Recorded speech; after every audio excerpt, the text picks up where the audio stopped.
The morning Vivian asked me for a divorce, she was making chamomile tea. That detail stuck with me for a long time afterward. The strange domestic calm of it, the kettle whistling. Her back turned to me as she said the words as though she were reading from a grocery list. "I think we should end this, Thomas. I've been thinking about it for a while." No tears. No raised voice. No trembling lip. Just chamomile tea and a sentence that was supposed to demolish 12 years of marriage. I was 43 years old. I had spent the better part of 2 decades building something real, a property development company that had grown from a 2-man operation in a rented office into a firm managing 14 commercial properties across 3 counties.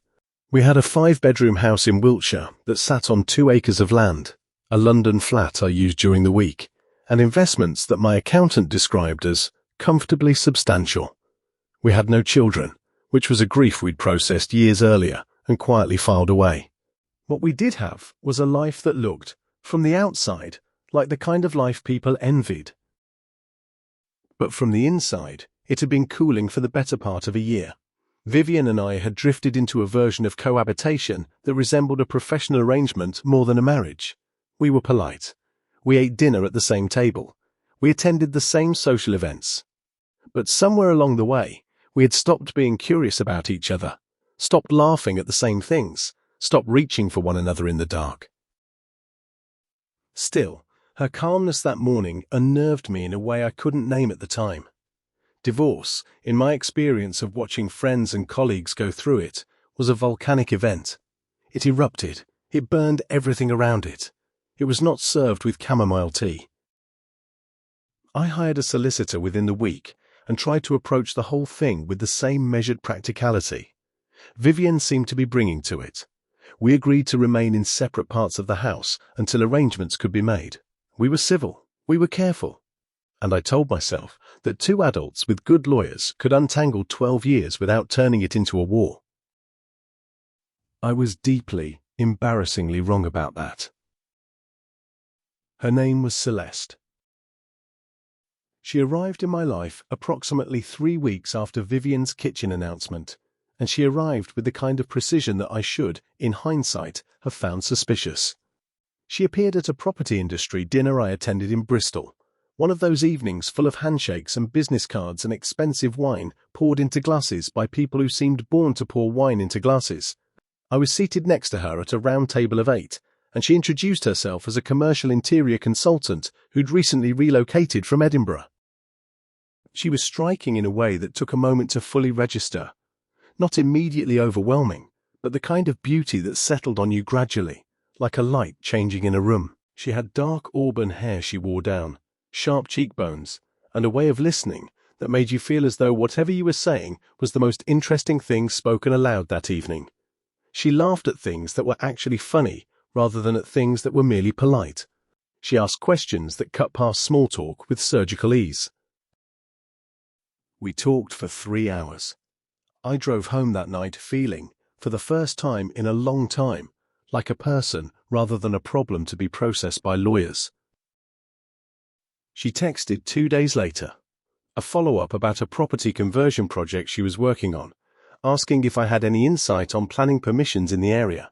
Perfectly professional, I responded. She responded.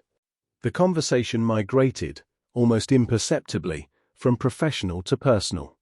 Within a fortnight, we had met for coffee twice and dinner once, and I was telling myself firmly that none of this meant anything, that I was a man going through a separation and simply enjoying conversation with an interesting woman, and that I had done nothing wrong. Which was entirely true, and which, as it turned out, was about to matter enormously. The call came on a Tuesday evening in early November. I was in the London flat, eating reheated pasta and reviewing lease renewal documents, when my phone lit up with Celeste's name. I answered expecting to hear her voice, warm and a little wry as it usually was, and instead I heard something different, something careful, almost formal. "Thomas, I need to tell you something, and I need you to listen to the whole thing before you respond. Can you do that?" I put down my fork. Yes. What followed was one of the more extraordinary conversations of my adult life. Celeste told me that she had been approached 6 weeks earlier by a woman named Vivian Hartley, my wife, through an intermediary she'd worked with previously in a different, entirely unrelated context. Vivian had offered her a significant sum of money to engineer a romantic entanglement with me. Not a physical affair necessarily, though that would have been ideal for her purposes, but documented evidence of emotional infidelity at minimum. Text messages, dinner receipts, photographs, enough to present in court as proof that I had betrayed the marriage, which, under the terms of our prenuptial agreement and the laws governing our assets, would have substantially altered the financial settlement in Vivienne's favour. The estate in Wiltshire, the London flat, a significant portion of the company shares, all of it contingent, per our prenuptial agreement, on the question of who bore the greater fault for the breakdown of the marriage. She chose me, Celeste said, her voice steady but quiet, because she thought I would be convincing, and because I don't move in your regular social circles, so you'd have no reason to be suspicious. She gave me a brief, literally a written brief. Your interests, your habits, your schedule, which events you were likely to attend. The Bristol dinner was not a coincidence. I was given your table assignment in advance. I sat very still for a long time. Why are you telling me this? I finally asked. The pause that followed was long enough that I wondered if she was going to hang up. Because I've spent the last 3 weeks actually talking to you, she said, and you're not who she described. She described a cold, controlling man who had made her miserable and deserved to lose everything. And you're not that. You're decent and a bit lonely, and you take planning permissions very seriously, and I can't keep doing this. I can't sit across from you at dinner and pretend I don't know what I know. There was another silence. Also, she added, almost reluctantly, I think I've genuinely started to like you, which makes this professionally the most catastrophic decision of my life, but here we are. I called my solicitor, Jonathan Fry, at 8 o'clock the following morning. Jonathan was 61, had handled divorces for 35 years, and had the particular gift of remaining entirely expressionless while processing information that would cause most people's faces to collapse entirely. I told him everything Celeste had told me. He listened without interruption. When I finished, he was quiet for 4 seconds, I counted, and then he said, I'll need everything she has. Every communication, the brief, if she still has it, bank records of the payment if she can access them, and I'll need her to be willing to make a formal statement. I'll ask her. This, Jonathan said, in the measured tone of a man who had seen much but had learned not to celebrate prematurely, could be significant. I rang Celeste immediately after. She had already anticipated the question. She had, she told me, saved every written communication relating to the arrangement. She had the original brief, a 3-page document that Vivienne's intermediary had sent by email, which included my photograph, my schedule, my known social calendar, and a list of conversation topics likely to draw me in. She had bank records showing 2 payments from an account she could trace back to an entity linked to Vivienne. And she was willing, she said, after a pause, that I understood to contain the full weight of what she was offering to do, to provide a formal statement. You understand what this costs you professionally, I said. Yes, she said. You're doing it anyway. Yes. Why? Another pause. Because the alternative is worse. Because I wasn't raised to do what I was doing. Because... She stopped. Then, more quietly. Because you deserve to know the truth. And I deserve to be able to look at myself in the mirror. The proceedings changed character entirely after Jonathan submitted Celeste's statement and the supporting documentation to Vivienne's legal team. I am told the meeting between Vivienne and her solicitors lasted the better part of a day. I was not present for it, obviously, but Jonathan described the atmosphere as one of significant recalibration. The evidence was, by any objective measure, damning. The brief alone, with its clinical inventory of my habits and preferences, assembled clearly for the purpose of orchestrating a seduction, was the kind of document that no amount of creative interpretation could transform into something innocent. The payments corroborated it. Celeste's willingness to testify completed the picture. Vivienne's legal team made 2 attempts at alternative narratives before abandoning them. The first was that Celeste had fabricated the entire scheme out of personal animus toward Vivienne, which collapsed immediately, given that Celeste had no prior relationship with Vivienne and had no discernible motive for fabrication. The second was that the brief represented something other than what it plainly was, which Jonathan described to me as an argument that did not survive contact with a competent reading of English. The case never reached a full hearing. Vivienne's solicitors requested a mediated settlement conference approximately 6 weeks after the submission of Celeste's evidence. Jonathan prepared me carefully for the conference. He was not triumphant. He was, if anything, more cautious than he had been at any point in the proceedings, because he understood, as I was learning, that legal proceedings have a way of producing outcomes adjacent but not identical to justice. But the conference, in the end, went well. Better than well. The Wiltshire estate remained mine. The London flat remained mine. The company shares were divided, but the division reflected the original prenuptial terms rather than any punitive modification in Vivienne's favour. A financial settlement was reached that my accountant described as reasonable, which from him was essentially a standing ovation. Vivienne's legal costs, given the conduct findings, were largely her own to bear. I walked out of the conference building on a grey December afternoon and stood on the pavement for a while, watching cabs move through the wet street, and felt something I hadn't expected to feel. Not triumph, but exhaustion, and underneath the exhaustion, something tentatively resembling relief. Jonathan appeared beside me. He shook my hand once, firmly. "Go home," he said. "Eat something. Sleep. Don't make any large decisions for at least a month." I thanked him and went to find my car. I had stayed in contact with Celeste throughout the proceedings, though we had both agreed, at Jonathan's careful recommendation, to limit the nature of that contact while the legal matter was active. We spoke on the phone occasionally. We texted, infrequently and carefully. The conversations were warm but contained, like a fire kept deliberately small. After the settlement, I called her. "It's done," I said. "I know," she said. "Jonathan's office called mine this morning. He needed to confirm a couple of things about my statement." A pause.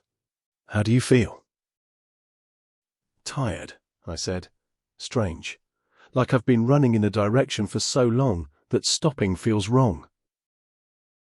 "That makes sense." "I'd like to see you," I said. "Not strategically. Not as a witness or an evidence source or anything like that. Just, I'd like to have dinner with you as a person who is no longer entangled in anyone's legal proceedings, if you're willing." There was a silence that I had, by this point, learned to read as Celeste, thinking carefully rather than Celeste being reluctant. "Yes," she said. "I'd like that."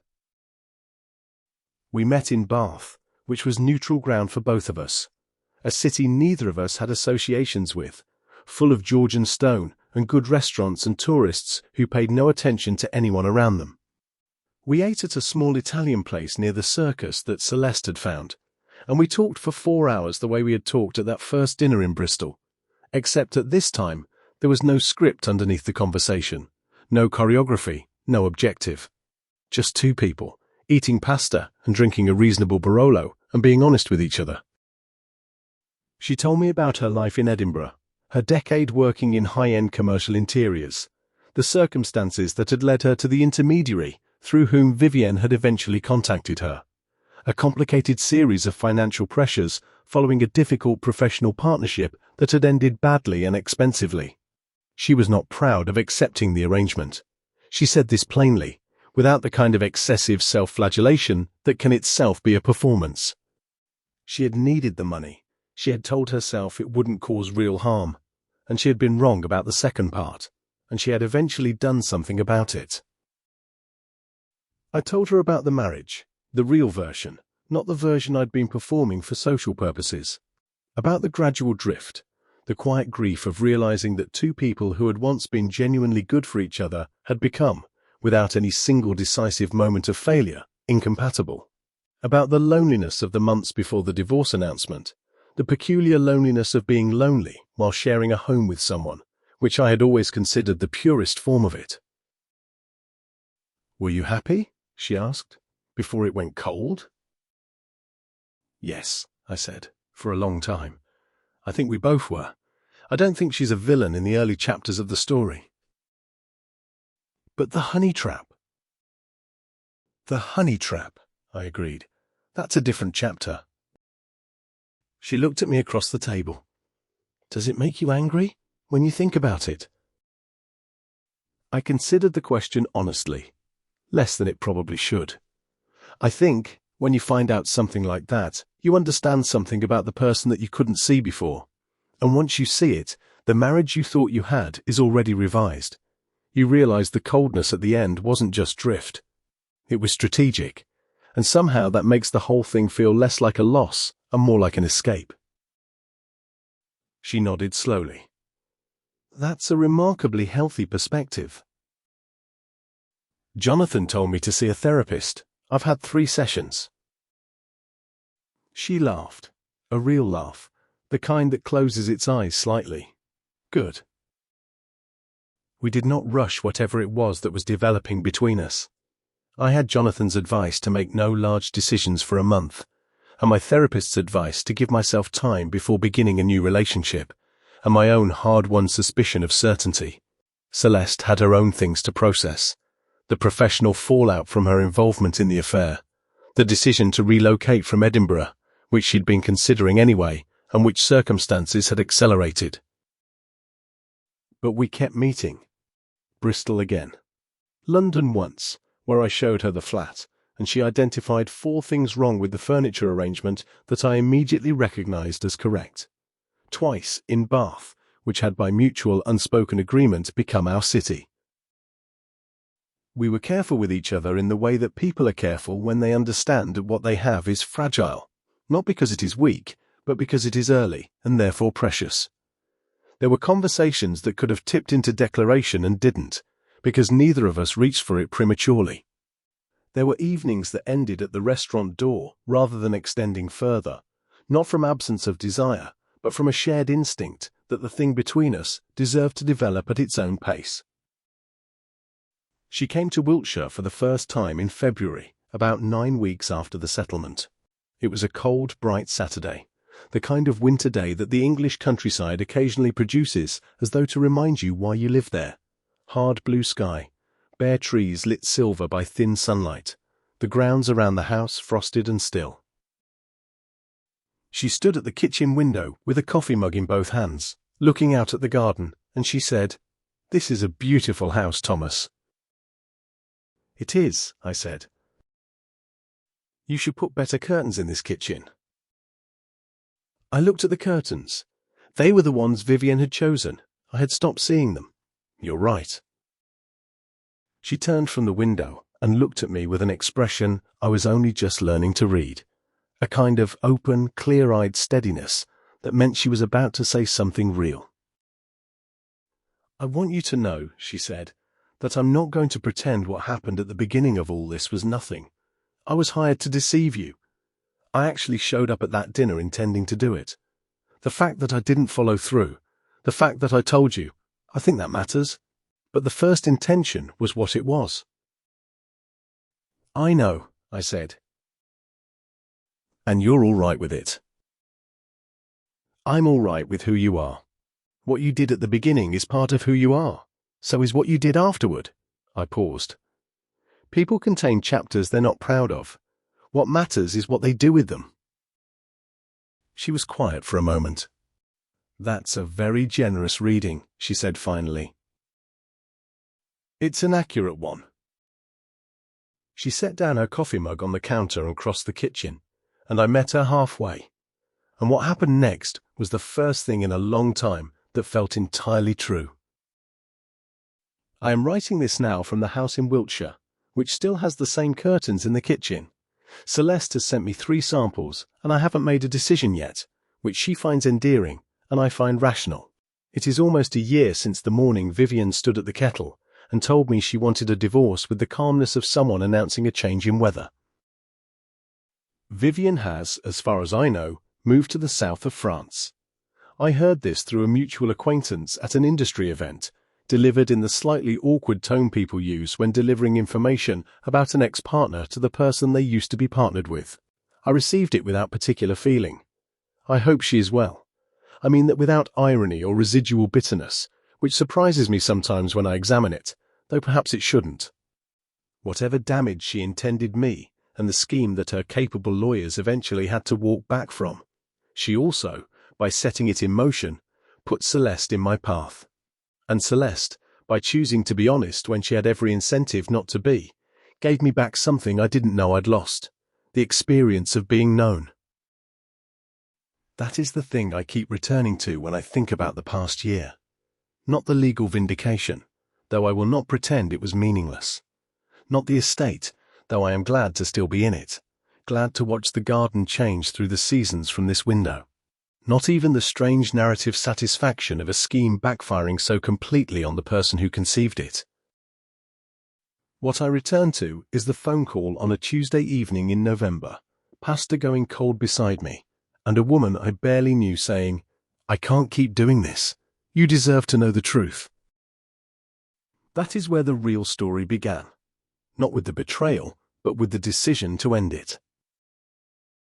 I have learned, in the aftermath of all of this, that betrayal is in many ways the most clarifying force available to a life.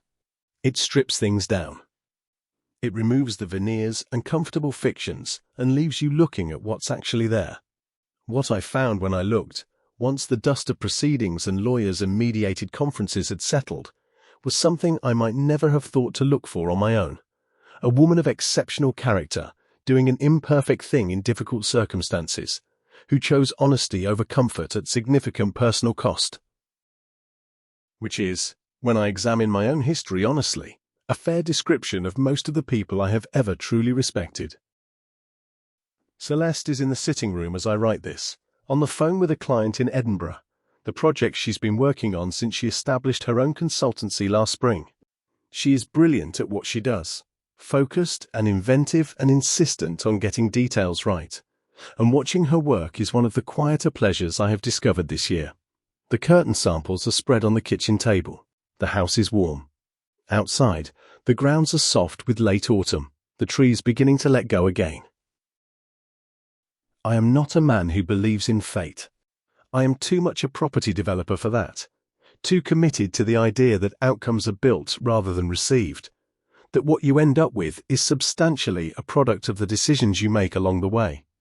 But I am willing to concede that occasionally, from the wreckage of someone else's bad decision, something unexpected and entirely good is built.